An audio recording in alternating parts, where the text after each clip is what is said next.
Okay, just a little shorty here. Something I found while I was grinding on it.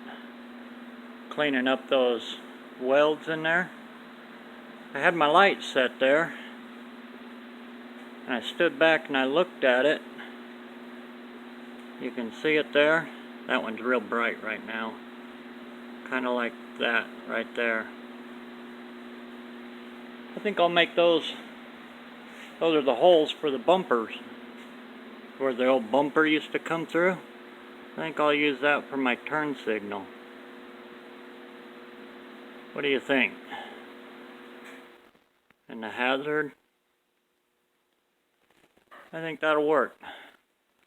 Obviously not my snap-on lights there.